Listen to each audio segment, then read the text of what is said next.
യുവാക്കളായിട്ടുള്ള നിങ്ങൾ ഈ വീഡിയോ കാണുന്നുണ്ടെങ്കിൽ ശ്രദ്ധിക്കുക. ജസ്റ്റ് നിങ്ങളൊരു 5 മിനിറ്റോ ഏറിപ്പോയാൽ ഒരു 10 മിനിറ്റ് ഉണ്ടാവാം, 10 മിനിറ്റോ ഒന്ന് ശ്രദ്ധിച്ചു കഴിഞ്ഞാൽ നിങ്ങളുടെ ഫ്യൂച്ചർ ഭദ്രമാക്കാൻ വേണ്ടി സാധിക്കും. അതായത് ഇതേപോലെയുള്ള പല കെണികളുമാണ് ഇവിടെ ഉള്ളത്. ആ കെണികളിൽ വന്ന് പെട്ട് കഴിഞ്ഞാൽ, വന്ന് വീണ് കഴിഞ്ഞാൽ പിന്നീട് നമ്മുടെ ലൈഫിനെ തന്നെ ബാധിക്കുന്ന ഒരു ട്രോമയായിട്ട് മാറാൻ സാധ്യതയുണ്ട്. യുവാക്കൾ മാത്രമല്ല, ഏജ്ഡ് ആയിട്ടുള്ള മധ്യവയസ്കരായിട്ടുള്ള ആൾക്കാരും ഇവിടെ ഭാര്യയും കുട്ടികളൊക്കെയുമായി ജീവിക്കുന്ന ആൾക്കാർ, ചെറിയ പെൺകുട്ടികളുള്ള ആൾക്കാരും എല്ലാവരും ഈ ഒരു അബദ്ധത്തിൽ ചെന്ന് ചാടാറുണ്ട്. അബദ്ധം എന്നല്ല അതിനെ പറയുക, കുറ്റകൃത്യം തന്നെയാണ്.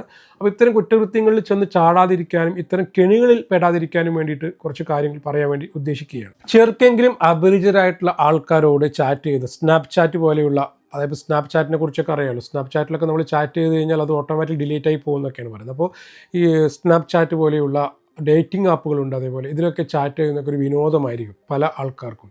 അപ്പോൾ സേഫാണ് എന്ന് കരുതി പലരും ചാറ്റ് ചെയ്യുന്നു. അപ്പോൾ യു കെയെ സംബന്ധിച്ചിടത്തോളം 18 വയസ്സിന് താഴെയുള്ള അല്ലെങ്കിൽ 16 വയസ്സിന് താഴെയുള്ള പെൺകുട്ടികളോടോ ആൺകുട്ടികളോടോ ഇങ്ങനെ അശ്ലീലമായി സംസാരിക്കുന്നു, മെസ്സേജ് അയക്കുന്നു ഒക്കെ തെറ്റായ ഒരു കാര്യമാണ്. അത് നിയമപരമായിട്ട് വളരെ വലിയൊരു തെറ്റാണ്.